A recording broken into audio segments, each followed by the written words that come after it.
महंगाई से जुड़े हुए कुछ लेटेस्ट आंकड़े हमारे पास हैं। उन आंकड़ों से ऐसा लगता है कि महंगाई कम हो रही है और ग्रोथ अच्छी हो रही है। लेकिन एडिटोरियल कहता है कि ये जो आधार है हमारा, है ना, जिस आधार पे हमने महंगाई को मापा है, ये बिगाइलिंग है। देखो, बिगाइल का मतलब होता है एक तरीके से धोखा देना, है ना, कि भाई चीज़ आकर्षक लगती है आपको, आपका इंटरेस्ट उसमें जगता है, लेकिन वो अल्टीमेटली आपको धोखा देती है। तो बिगाइलिंग बेस, इसका मतलब हुआ कि भाई कोई भी चीज़ जो आपको धोखा देती है ना, तो उसी के संबंध में एडिटोरियल कहता है beguiling base. States and centre must cut fuel levies. देखो, लेवी का मतलब होता है जैसे टैक्स लेवी, तो इसका मतलब है टैक्स को लगाना, तो लगाना इसका मतलब है ना। टू ब्रिंग डाउन का मतलब है नीचे लाना, इन्फ्लेशन मुद्रास्फीति महंगाई, एंड फ्यूल कंजम्पशन यानी कि फ्यूल का उपभोग। तो एडिटोरियल कहता है कि भाई केंद्र सरकार और राज्य सरकार दोनों को जरूर करना चाहिए क्या, कि जो फ्यूल पे टैक्स जो लगाया जाता है उसको नीचे लाने का प्रयास करना चाहिए ना, टू ब्रिंग डाउन इन्फ्लेशन, ताकि जो महंगाई है वो कम हो सके, एंड फ्यूल कंजम्पशन, यही एडिटोरियल कहना चाह रहा है ना। The latest sets of data on industrial output, कि औद्योगिक उत्पादन से जुड़े हुए जो नवीनतम आंकड़े हैं, एंड रिटेल इन्फ्लेशन, एंड आप कह सकते हो कि रिटेल इन्फ्लेशन, और जो आप कह सकते हो कि खुदरा बाजार में जो मुद्रास्फीति होती है ना, रिटेल इन्फ्लेशन होती है, आर बिगाइलिंगली हर्टनिंग। तो ऐसा लगता है कि मतलब ये जो आंकड़े हैं इंडस्ट्रियल आउटपुट के और रिटेल इन्फ्लेशन के, ये हर्टनिंग मतलब सुकून देने वाले हैं। लेकिन एडिटोरियल कहता है कि ये जो सुकून है ना, ये बिगाइलिंग है, यानी कि ये सुकून जो है एक तरीके से वास्तविक सुकून नहीं है। ये आंकड़े जो है वास्तविक जानकारी नहीं देते इन्फ्लेशन की, ये धोखा देते हैं। विथ द फॉर्मर, यहाँ फॉर्मर देखो दो शब्द का प्रयोग है। फॉर्मर का मत देखो, कोई वाक्य हम लिखते हैं उसमें लिखते हैं ना फॉर्मर, फॉर्मर का मतलब है जिसकी चर्चा पहले हुई है। लेटर यानी कि जिसकी चर्चा बाद में हुई है। अब यहाँ फॉर्मर से मतलब हुआ industrial output. With the former, तो industrial output showing a double digit year on year increase in production. तो इंडस्ट्रियल आउटपुट में हमें क्या देखने को मिला, नवीनतम आंकड़ों के माध्यम से इंडस्ट्रियल आउटपुट ने हमें क्या दिखाया कि double digit year on year increase in production, कि इंडस्ट्रियल आउटपुट है ना, कि जो पूरा की पूरा जो भी हमारा उत्पादन होता है उस उत्पादन में डबल डिजिट जो है हमें वृद्धि देखने को मिली। एंड द लेटर, अब ये लेटर भी आ गया यहाँ पे ना, यहाँ पे लेटर से मतलब हुआ रिटेल इन्फ्लेशन, है ना, कि खुदरा क्षेत्र में जो इन्फ्लेशन है, खुदरा क्षेत्र में जो मुद्रास्फीति है, महंगाई है, posting a sharp slow down in price gain. तो उसमें भी हमें क्या नजर आया, उसने भी हमें क्या दिखाया, क्या पोस्ट किया, अ शार्प बहुत ही तीव्र स्लो डाउन कमी इन प्राइस गेन, है ना। तो उसको देख के भी ऐसा लगता है, रिटेल इन्फ्लेशन के आंकड़ों को देख के भी ऐसा लगता है कि भाई कीमतों में जो है वृद्धि नहीं हुई, बहुत ही कमी हुई है, जबरदस्त रूप से कमी हुई है, स्लो डाउन हुआ है। The index of industrial production, ये IIP की फुल फॉर्म है, कि भाई जो हमारे पास सूचकांक है ना, जिससे कि हमें इंडस्ट्रियल प्रोडक्शन के बारे में पता चलता है, एंड कंज्यूमर प्राइस इंडेक्स, है ना। इसके अलावा आप कह सकते हो कि ये जो उपभोक्ता मूल्य सूचकांक है, इनके आंकड़े क्या दिखाते हैं, फिगर्स रिलीज्ड ऑन ट्यूसडे, इनके आंकड़े जो कि मंगलवार को जारी किए गए, वो ये दिखाते हैं कि इंडस्ट्रियल आउटपुट रोज, कि जो हमारा औद्योगिक उत्पादन है उसमें बढ़ोतरी हुई, कितनी, 11.9% की इन अगस्त में उसमें 11.9% की वृद्धि हुई। वाइल जबकि inflation in September slowed by 95 basis point, जबकि सितंबर में जो इन्फ्लेशन है, महंगाई है, वह उसमें कमी है देखने को मिली हमें, कितनी, 95 बेसिस पॉइंट्स की, फ्रॉम द प्रीसीडिंग मंथ, यानी कि अगस्त से अगर हम तुलना करें तो ना, प्रीसीडिंग मतलब होता है पहले वाला महीना, पूर्व वाला महीना, तो प्रीसीडिंग मंथ है ना, जस्ट पहले वाले महीने से अगर हम तुलना करें तो आंकड़े ऐसा दिखाते हैं कि भाई 95 बेसिस पॉइंट्स की कमी आई है इन्फ्लेशन में। और कितना रहा इन्फ्लेशन, इतना रहा 4.35%। The numbers seem to indicate a gathering recovery. अब अगर हम इन आंकड़ों को देखें तो ये आंकड़े जो है प्रतीत होते हैं ऐसा इंडिकेट करते हुए, ऐसा दिखाते हुए, अ गैदरिंग रिकवरी, कि भाई रिकवरी हो रही है ना, कि ऐसा लगता है कि भाई जो है अर्थव्यवस्था में और हर क्षेत्र में जो है, गैदर का मतलब होता है इकट्ठा, कि आप कह सकते हो रिकवरी इकट्ठी हो रही है इन इकोनॉमिक मोमेंटम, कि भाई जो हमारी आर्थिक चाल है उसमें रिकवरी हो रही है, इन आंकड़ों को देख के ऐसा लगता है। इवन एज इवन एज का मतलब होता है at the same time. CPI based inflation eases, देखो ईज का मतलब भी होता है थोड़ी सी राहत मिलना, थोड़ा कम होना। ईजेस टुवार्ड्स की ओर द RBI इज मैंडेटेड, देखो मैंडेटेड का मतलब है जो निर्धारित किया गया है, टारगेट ऑफ 4%। तो देखो RBI ने महंगाई के लिए टारगेट सेट किया है कि भाई 4% से ज़्यादा नहीं जानी चाहिए इन्फ्लेशन, है ना। तो ये जो आंकड़े हैं, ये आंकड़े जो है RBI के टारगेट के निकट प्रतीत होते हैं।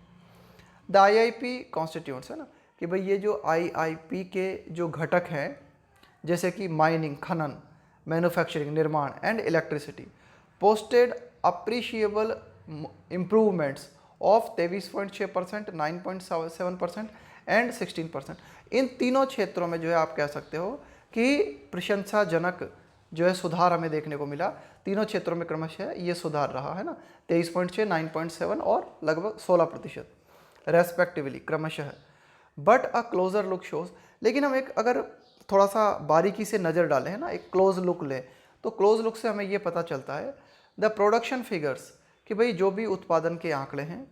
वर बॉयड सब्सटेंशियली, बॉयड का मतलब है सपोर्ट करना, कि प्रोडक्शन से जुड़े हुए जो भी आंकड़े हैं उनको काफ़ी हद तक जो है सपोर्ट किया गया, किसके द्वारा, बाय द कॉन्ट्रैक्शंस, है ना, संकुचन के द्वारा, by the contractions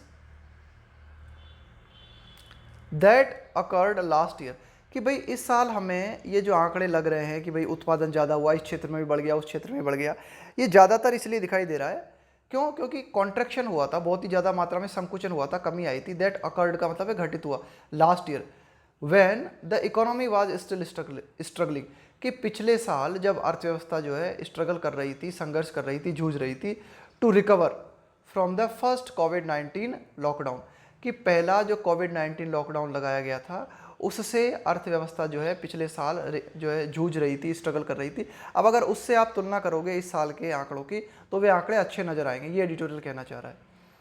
the eroded base in the case of August 2020, देखो इरोडेड बेस का मतलब क्या होता है, कि भाई जो आधार है ना उसमें कमी आना, है ना। In the case of August 2020 IIP data disguises, देखो डिस्गाइस का मतलब भी यही होता है ना, आप एक तरफ से किसी चीज़ को छुपा लेना और उसके माध्यम से धोखा देना, उसको बोलते हैं डिस्गाइसेस। द फैक्ट, तो अगस्त 2020 के जो IIP आंकड़े हैं वे हमें धोखा देते हैं, वे इस बात को छिपा देते हैं, इस तथ्य को, कौन से तथ्य को, that output actually shrank 0.2% on month basis, कि जो आउटपुट है एक तरीके से जो उत्पादन है उसमें वास्तव में कमी आई है, श्रैंक का मतलब है सिकुड़ा है, 0.2% on month basis this year, कि भाई हम एक वर्ष की दूसरे वर्ष के साथ अगर मंथ के हिसाब से तुलना करते हैं ना, तो इस मंथ अगर एक्चुअलिटी में अगर हम बात करें तो जो उत्पादन है उसमें आप कह सकते हो कि कमी आई है, कितनी, 0.2% की। क्यों, विद माइनिंग एंड मैन्युफैक्चरिंग, कि भाई जो खनन क्षेत्र है और जो निर्माण क्षेत्र है, ये दोनों क्षेत्र जो हैं अकाउंट फॉर, जिम्मेदार है, अकाउंट फॉर का मतलब होता है जिम्मेदार होना, 94 या फिर कारण होना, 94% ऑफ द इंडेक्स, कि भाई जो हम ये IIP इंडेक्स तैयार करते हैं इसमें 94% जो है वो योगदान होता है किन क्षेत्रों का, माइनिंग क्षेत्र का और मैन्युफैक्चरिंग क्षेत्र का। Posting sequential contraction of 0.8% and 0.5%, और इन दोनों क्षेत्रों में हमें क्या देखने को मिलता है, सीक्वेंशियल का मतलब है क्रमशः, कॉन्ट्रैक्शन का मतलब है संकुचन, कि लगातार हमें इनमें संकुचन देखने को मिला है। कितना, माइनिंग क्षेत्र में रहा है 0.8% का और मैन्युफैक्चरिंग क्षेत्र में रहा है 0.5% का respectively. Only consumer non durables and construction goods posted increase, है ना। तो यहाँ पे एडिटोरियल क्या बात करता है कि ओनली कंज्यूमर नॉन ड्यूरेबल्स, है ना। देखो ड्यूरेबल्स क्या होते हैं, ड्यूरेबल गुड्स में वो सामग्री आती है जो लंबे समय तक चलती हैं, जैसे कि फ्रिज है, वॉशिंग मशीन है, कार है, इनको ड्यूरेबल गुड्स बोलते हैं। लेकिन इसके अलावा जैसे आप कहो कि आपके खाने पीने की वस्तुएं हैं, मेडिसिन है ना, कॉस्मेटिक्स आइटम्स हैं, ये आते हैं किस में, नॉन ड्यूरेबल्स में, जो कम अवधि के लिए चलते हैं। तो only consumer non durables and construction goods posted increase from जुलाई, कि जुलाई से अगर हम देखें तो वृद्धि जो हमें देखने को मिली है वो इन चीज़ों में देखने को मिली है, किन में, नॉन ड्यूरेबल्स में और निर्माण सामग्री में, ना, कंस्ट्रक्शन गुड्स में। The slow down in the consumer durables category, इसके अलावा अगर हम बात करें कि हमें मंदी देखने को मिली है ना। किस चीज़ में हमें मंदी देखने को मिली है? कंज्यूमर ड्यूरेबल्स, है ना, कि भाई जो भी आप कह सकते हो कि जो कंज्यूमर ड्यूरेबल्स होते हैं, जैसे कि मैंने बताया ना आपको, कंज्यूमर ड्यूरेबल्स में क्या चीज़ आती है जो ज़्यादा समय तक चलती है, टिकाऊ होती है, जैसे कि फ्रिज, वॉशिंग मशीन, कार वगैरह, रिफ्लेक्ट्स। तो इनमें इन्होंने क्या दिखाया, क्या प्रदर्शित किया? The lack of demand for white goods. देखो ये जो वाइट गुड्स है ना, ये वाइट गुड्स में भी इन्हीं को बोलते हैं हम, जो कंज्यूमर गुड्स, कंज्यूमर ड्यूरेबल होते हैं, इन्हीं को हम वाइट गुड्स में जानते हैं ना। जैसे कि ज़्यादातर जो इलेक्ट्रिकल गुड्स होते हैं, है ना, जिनको घरेलू स्तर पे यूज किया जाता है, जैसे फ्रिज है, वॉशिंग मशीन है ना, तो ये white colour, usually white colour के होते हैं, तो इनको वाइट गुड्स बोलते हैं। अमिड के बीच दी पेंडेमिक, तो कुल मिला के कोरोना वायरस के दौरान ये जो सामग्री हैं हमारी, इनमें लगातार इनकी मांग में जो है कमी बनी रही। विथ लास्ट फिस्कल्स आईआईपी नंबर्स, कि पिछले वित्तीय वर्ष के जो आईआईपी आंकड़े हैं शोइंग, दिखाते हुए आउटपुट रिबाउंडिंग, इन्होंने क्या दिखाया कि उत्पादन जो है रिबाउंड। देखो रिबाउंड का मतलब होता है एक तरीके से पुनः उछाल मारना, जैसे किसी चीज़ में कमी आ गई थी वो उसमें फिर से जो है तेज़ी देखने को मिली इन सितंबर अक्टूबर 2020। तो आईआईपी के आंकड़ों ने हमें ये दिखाया था कि पिछले साल सितंबर अक्टूबर के दौरान हमें क्या देखने को मिला था, आउटपुट में जो है, आउटपुट के आंकड़ों में ज़बरदस्त तेज़ी देखने को मिली थी। एंड सम इंडस्ट्रियल सेक्टर्स, और कुछ जो औद्योगिक क्षेत्र हैं जिनमें कि हमारा ऑटोमोबाइल मैन्युफैक्चरिंग है ना, ऑटोमोबाइल मैन्युफैक्चरिंग में आ गया आपका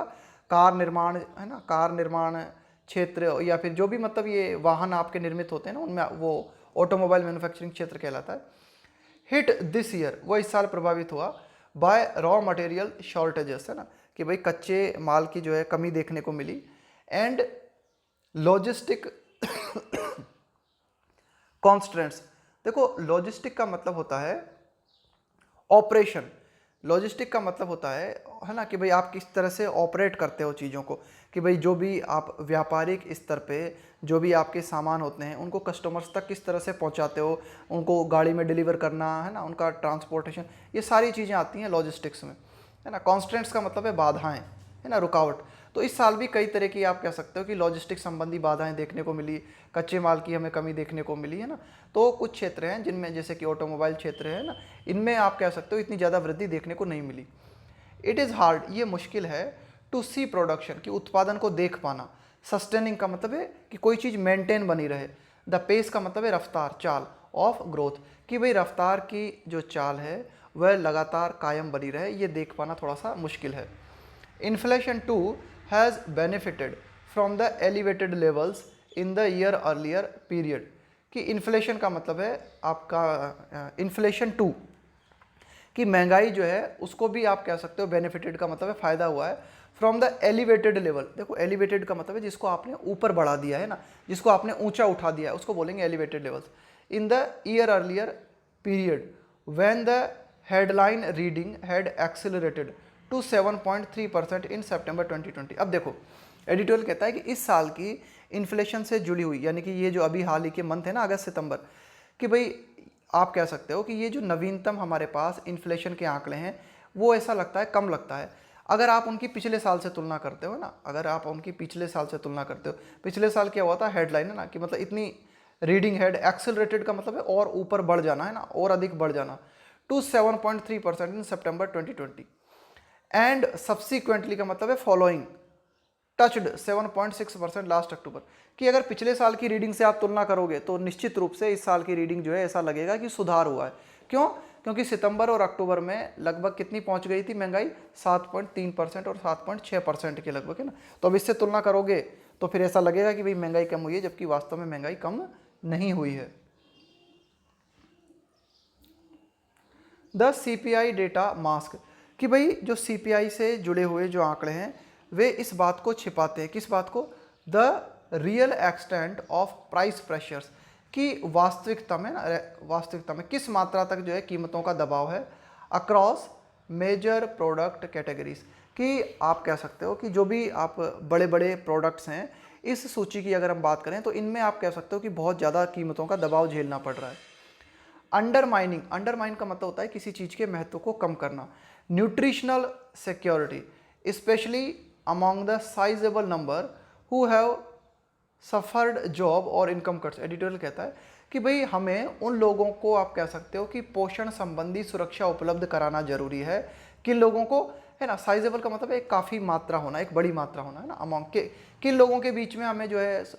पोषण संबंधी सुरक्षा उपलब्ध कराना जरूरी है, उन लोगों के बीच में जिनकी की अच्छी खासी संख्या है और हु हैव सफर्ड जॉब, जिन्होंने भुगता है क्या, जिन लोगों की नौकरियां चली गई या फिर जिनकी इनकम कट हो गई, इनकम में कमी आ गई कोरोना वायरस के चलते। की protein sources including meat and fish, कि भाई जो महत्वपूर्ण प्रोटीन के सोर्स हैं जैसे कि मीट है, फिश है, दालें हैं, है ना, ये जो प्रोडक्ट्स हैं रिकॉर्डेड प्रोविजनल इन्फ्लेशन, प्रोविजनल का मतलब होता है एक टेम्परेरी, तो इनमें जो है बहुत ज़बरदस्त रूप से आप कह सकते हो हमें महंगाई देखने को मिली है। कितनी, 7.9, 8.75 क्रमशः, है ना, कि इनमें लगभग आपको कह सकते हो कि क्रमशः इतनी ज़्यादा इनमें वृद्धि देखने को मिली है respectively. While the vital cooking medium of oil, while the vital का मतलब है महत्वपूर्ण, कुकिंग मीडियम ऑफ ऑयल, कि भाई जिस तेल में हम खाना बनाते हैं ना उसके लिए कहा जा रहा है, एंड फैट्स, है ना, कि ये जो ऑयल है, फैट्स है ना, जिनका हम प्रयोग खाना बनाने के लिए करते हैं, सा प्राइस गेन, इनमें भी प्राइस में जो है ज़्यादा वृद्धि देखने को मिली है ना, प्राइस गेन का मतलब है प्राइस में वृद्धि होना। एक्सिलरेट, और कितनी बढ़ गई वो एक्सिलरेट, टू अ पनिशिंग, है ना, आप ये कह सकते हो कि देखो पनिशिंग का मतलब क्या होता है, दंड देने वाला, इसका मतलब ये हुआ कि इतनी ज़्यादा इनकी कीमतें बढ़ गई, कितनी, ये देखो 34.2%, है ना, तो ये तो एक तरीके से क्या हो गया, एक तरीके से मतलब जो कस्टमर्स हैं उनको पनिश करना हो गया एक तरीके से, है ना। Transport and communication which capture pump prices of petrol and diesel, देखो कैप्चर के शब्द को, कैप्चर को समझना, कैप्चर का मतलब क्या होता है, जैसे आपका मोबाइल है फोटो को कैप्चर कर लेता है ना, पकड़ में होना किसी की, तो ये जो ट्रांसपोर्ट और कम्युनिकेशन क्षेत्र हैं ये क्या करते हैं, which captures pump prices of petrol and diesel, कि भाई ट्रांसपोर्ट और कम्युनिकेशन क्षेत्र जो है ये आप कह सकते हो कि ये दिखाते हैं किसको, पेट्रोल और डीजल की कीमतों को दिखाते हैं। ऑल्सो स्टेड, स्टिक का मतलब है बने रहना, स्टक, स्टक का मतलब है एक जगह फंस जाना, स्टिक जाम हो जाना, close to double digits at 9.5%, तो इनकी कीमत जो है ना, ये जो आप कह सकते हो कि पंप प्राइस जो है हमारा पेट्रोल और डीजल की कीमत जो है ये भी बिल्कुल डबल, लगभग डबल डिजिट के आसपास बनी रही है ना। इनमें कितनी महंगाई देखने को मिली है हमें, 9.5% की, है ना, पेट्रोल डीजल में। With global crude oil ruling, देखो रूल का मतलब क्या होता है, शासन करना, है ना, एक तरीके से प्रभाव बने रहना। अब देखो जो कच्चा तेल है, ग्लोबल क्रूड ऑयल का मतलब है कच्चा तेल जो है वो बना हुआ है, उसका प्रभाव बना हुआ है, रूलिंग नियर 3 ईयर हाई, कि पिछले 3 सालों में सबसे ज़्यादा कीमत कच्चे तेल की बनी हुई है ना। Unless the central and state governments, कि जब तक कि केंद्र सरकार और राज्य सरकारें जो है डैन, देखो डैन टू रेस्पॉन्ड, डैन का मतलब होता है एक तरीके से आप डैन को आप बोलते हो कि कुछ ना, आप जब अनविलिंगली आप कोई चीज़ करते हो, आप राजी नहीं हो किसी चीज़ को करने के, लेकिन फिर भी आपको वो चीज़ करनी पड़ती है ना, कि भाई, तो उसके लिए हम लगाते हैं डैन शब्द का प्रयोग करते हैं ना। तो जब तक केंद्र सरकार और राज्य सरकारें जो हैं वे प्रतिक्रिया नहीं देती है ना, उनको अनविलिंगली प्रतिक्रिया देनी पड़ेगी, भाई उनकी इच्छा हो या नहीं हो उनको प्रतिक्रिया देनी पड़ेगी, किस चीज़ को, टू द आरबीआई's एंट्रिटी, देखो एंट्रिटी का मतलब होता है विनती, request, and cut fuel levies, levies का मतलब है फ्यूल चार्जेस, है ना, फ्यूल लेवीज का मतलब है फ्यूल चार्जेस, कि भाई आरबीआई ने जो रिक्वेस्ट की है, आरबीआई ने क्या रिक्वेस्ट की है सेंट्रल गवर्नमेंट से और स्टेट गवर्नमेंट से, कि भाई आपको क्या करना पड़ेगा अर्थव्यवस्था को सुधारने के लिए, जो फ्यूल है इनमें ये जो टैक्स है इसमें थोड़ी आपको कमी करनी पड़ेगी। अगर विभिन्न सरकारें इस चीज़ को नहीं मानती हैं, देयर इज़ लिटिल स्कोप, तो फिर न के बराबर स्कोप नज़र आता है फॉर इन्फ्लेशन ईजिंग, की महंगाई जो है उसमें थोड़ी सी कमी देखने को मिली, लगता नहीं है फिर by much in this category, है ना, इस क्षेत्र में हम कह नहीं सकते कि भाई महंगाई में ज़्यादा कमी हमें देखने को मिलेगी। द कोल क्राइसिस, कि भाई कोयले का जो संकट है, that is roiling power output, है ना,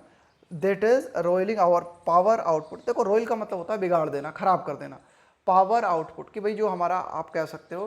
कि जो पावर क्षेत्र है हमारा, है ना, कि हमारा आप कह सकते हो कि जो ऊर्जा क्षेत्र है उसमें जो भी उत्पादन हो रहा है, तो कोयले का संकट बना हुआ है, तो कोयला सीधा जो है पावर को प्रभावित करता है ना, तो एक तरीके से कोयले का संकट जो है पावर क्षेत्र को प्रभावित कर रहा है। इट्स श्योर, अब ये पक्का मानो, टू ऑल्सो रिपल, देखो रिपल का मतलब होता है लहर, कि भाई अगर आप कह सकते हो कि जैसे कोल क्षेत्र प्रभावित हुआ, इसके चलते पावर क्षेत्र प्रभावित हुआ, तो इस पावर सेक्टर से जुड़े हुए जो अन्य क्षेत्र हैं वह भी प्रभावित होंगे, तो लहरनुमा प्रभाव हमें देखने को मिलेगा अक्रॉस सेक्टर्स, लगभग सभी क्षेत्रों में। एंड अंडरमाइन, अंडरमाइन का मतलब है महत्व कम करना, और अगर ऐसा होता है तो क्या होगा, प्राइस स्टेबिलिटी, कि कीमतों की जो स्थिरता है उसमें भी कमी देखने को मिलेगी हमें। हम ये नहीं कह सकते कि भाई प्राइस जो है वे स्टेबल बनी रहेगी, है ना। अनलेस, ये अनलेस आया कंडीशन के लिए, अनलेस, हाँ तो ये अनलेस आया कंडीशन के लिए, जब तक कि पॉलिसी मेकर्स जो है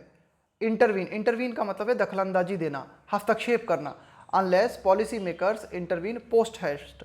पोस्ट हेस्ट का मतलब होता है बहुत ही स्पीड के साथ किसी काम को करना, उसके लिए हम बोला जाता है पोस्ट हेस्ट। तो जो हमारे नीति निर्माता हैं वे बहुत ही स्पीड के साथ अगर हस्तक्षेप नहीं करते हैं और है ना कीमतों को स्टेबल करने के प्रयास नहीं करते हैं, तो मामला जो हमारे अर्थव्यवस्था के हालात हैं, महंगाई से जुड़े हुए हालात हैं, वे और भी ज़्यादा बिगड़ सकते हैं।